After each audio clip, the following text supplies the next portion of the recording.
अरे विनोद भाई, ये खुशी, ये आनंद, ये दारू तुम कहाँ से लाते हो?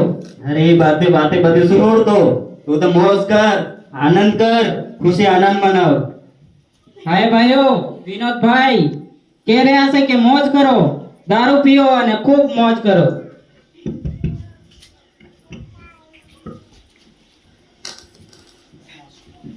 हे परमेश्वर पिता, हे प्रभु, आ भाइयों पर तुम्हें दया करो। देखो देखो भाइयों, हमारी गली में दीदी आई, उसको भी हमारे साथ मौज आनंद और कोल्ड ड्रिंक्स और दारू मिलाई उसको भी। हाँ, इसको भी पिलाओ, ઓય હો खूब मजो कराओ। તમે જાણો છો તમારું મંદિર એ દેવનું ઘર છે, તમારું શરીર એ દેવનું ઘર છે। अरे दीदी, यहाँ कौन सा आपको घर दिख रहा है? हमारे कहाँ खिड़कियाँ है? हमारे कौन सा दरवाजा है? यहाँ आपको कौन सा घर दिख रहा है? જે શરીરનો તમે નાશ કરો છો તે શરીર ભાડાનું મકાન છે। अरे भाड़ा मकान वाली, तू जाने હું મારા બાપના બંગલામાં રહીને મોજ કરું। હું મારા બાપના બંગલામાં રહીને આનંદ ખુશી અને મોજ મસ્તી અમે કરીએ।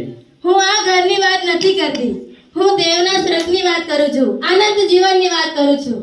અરે નરક કે સ્વર્ગ કોઈ હોતું નથી, असली स्वर्ग तो यहाँ है। हमारे भाइयों मध्य मौज, आनंद खुशी અને यहाँ असली स्वर्ग तो यहाँ है। અને ये क्या तू न्यूज़पेपर जैसा लेकर घूम रही है? આ કઈ ન્યૂઝપેપર નથી, આ દેવના વચન છે અને દેવની વાતો છે, જેથી કરીને દેવ જોડે આપણે જઈ શકીએ। આ એક જ રસ્તો છે।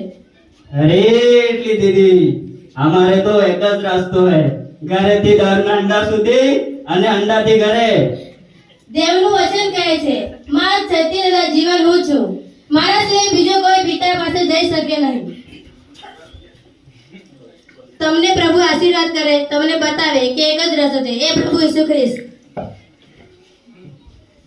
અરે ભાઈ તું કા જાય? ઉભરે ઉભરે ભાઈ ઉભરે આવો આવો તારી પાસે બેન બેન ઊભી રે સ્વર્ગમાં જવાને માટે મારે શું કરવું જે વાત તે હમણાં કરી એ ખરેખર સાચી છે કે હા, તમારા અને આપણે બધાને ઉદ્ધાર મળે એ માટે દેવ આ પૃથ્વી પર આવ્યા અને આપણા બધાના પાપોને માફ કરવા માટે દેવ આ પૃથ્વી પર આવ્યા। શું ખરેખર પ્રભુ મારા પણ પાપ માફ કરી શકે છે? હા ભાઈ, કરી શકે છે, કેમ કે આપણા બધાના પાપ માટે દેવ ક્રૂસ પર ચડ્યા અને ત્રીજે દિવસે તે પાછા જી ઉઠ્યા।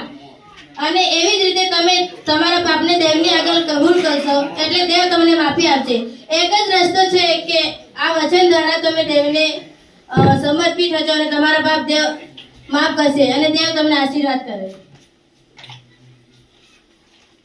હાલેલુયા, ધન્યવાદ ધન્યવાદ। આ રીતે ગોવિંદભાઈએ પોતાનું જીવન પોતાનું શરીર દેવની સામે ઝુકાવ્યું અને એના પાપ દેવની સામે કબૂલ કર્યા, દેવ પર વિશ્વાસ કર્યો, દેવ પર ભરોસો કર્યો, દેવ પર એના જીવનને સોંપણી કરી અને આખી જિંદગીના છેલ્લા અંત સુધી એ દેવની દોડ એને પૂરી કરી અને છેલ્લા દિવસોમાં એ પ્રભુમાં ઊંઘી ગયો।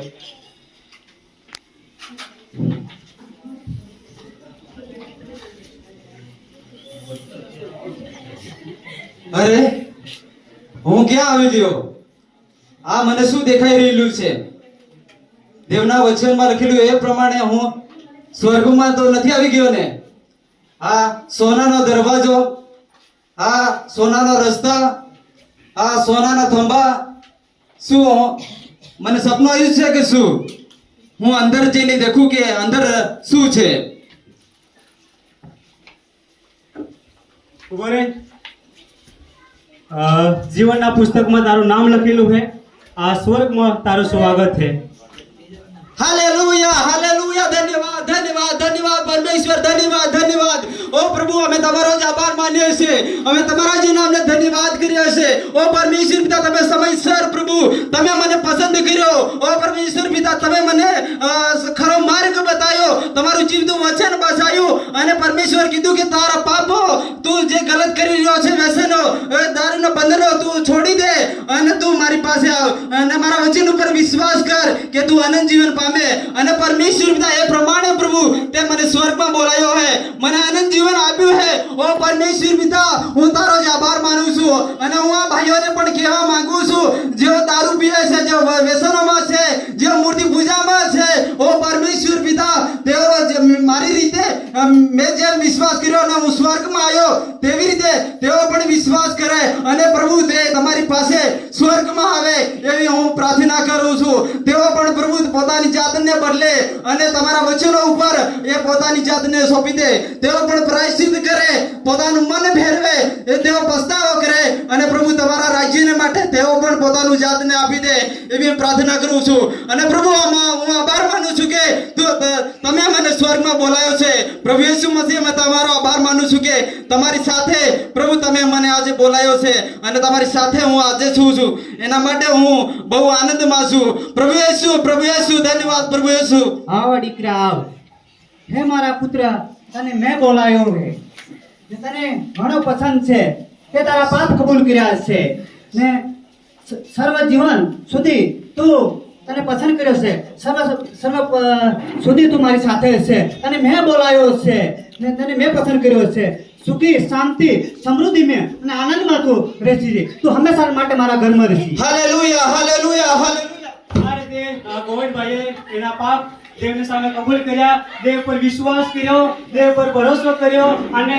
પરમેશ્વરે એને આશીર્વાદિત કર્યો અને પરમેશ્વરે એને સ્વર્ગમાં એક ખુશી એક આનંદ અને એક નવો પ્રેમ આપ્યો હાલેલુયા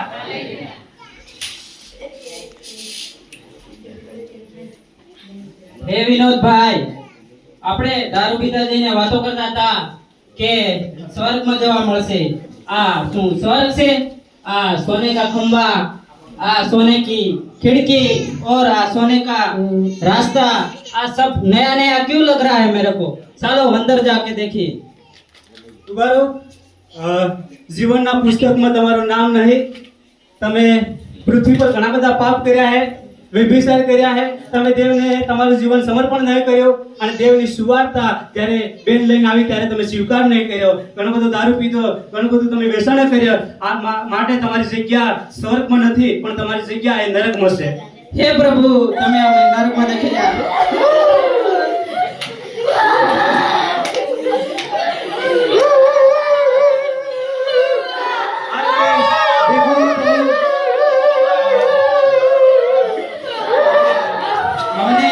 એટલી દીદીએ સુવાર્તા લીધી કે દેવના વચનો સાંભળો અને દેવના વચન આધારિત ચાલો અને ખોટા માર્ગે નહીં પણ સત્યના માર્ગે ચાલો પણ અમે સાંભળ્યાને અમે દારૂ પીવામાં અને નશા કરવામાં મારી જિંદગી બરબાદ કરી એટલે અમે નરકમાં આ ભાઈઓએ દેવને જીવન સમર્પણ કર્યું તેઓએ જો બેનની સુવાર્તા સ્વીકારી હોત તેઓ નરકમાં નહીં આવતા તેઓના દેવના વચન ઉપર વિશ્વાસ કર્યો હોત તેઓ નરકમાં નહીં આવતા આંખમાં કેવી પીડા થાય તમે દેખી છે શીશાઈને બાબડા મરી ગયા પરમેશ્વરે જો સુવાર્તા તેઓ સ્વીકારી હોત તો પ્રભુ તેઓને આશીર્વાદિત કરતા માટે તેઓ નરકમાં દેવની સુવાર્તા નહીં સ્વીકારી માટે તેઓ નરકમાં ગયા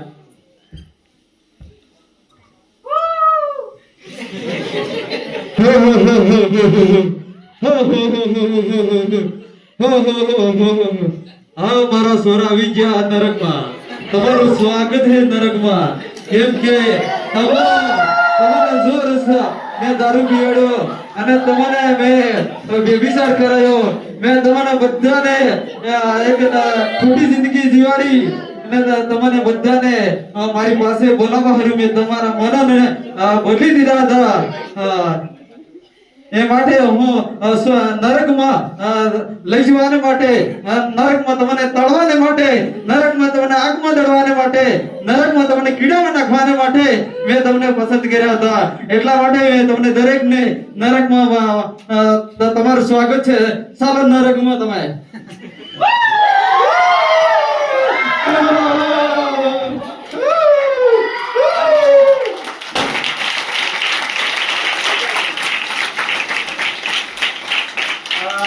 શેતાન આવ્યો અને તેઓને પાપ કરાયા, વ્યસન કરાયા અને તેઓને જે બેન સુવાર્તા આપતી હતી એ ની સ્વીકારી, ની માની, માટે શેતાન આવ્યો ને લઈ ગયો પેલાના અંદર. હાલેલુયા. તમે પણ જો મુશ્કેલ હો, તમે દેવના સેવકોની વાત નહીં માનો, દેવના લોકો પર વિશ્વાસ નહીં કરો, જે સેવક તમને વચનો આપે છે, જે બાઇબલમાં લખેલું એ પ્રમાણે તમે નહીં કરો તો તમારી હાલત પણ આવી થશે. હાલેલુયા. માટે આ ભાઈએ પેલા ગોવિંદે દેવ પર વિશ્વાસ કર્યો અને તે સ્વર્ગમાં ગયો, દેવની ખુશી, આનંદ, પ્રેમ કર્યો. અને જ્યારે પેલા ભાઈઓએ દેવની વાત નહીં સ્વીકારી, દેવ પર ભરોસો નહીં કર્યો, દેવના મંદિરનો નાશ કર્યો, માટે તેઓ નરકમાં ગયા. પ્રભુ આ નાટક પ્રમાણે તમને સમજવા માટે આશીર્વાદિત કરે.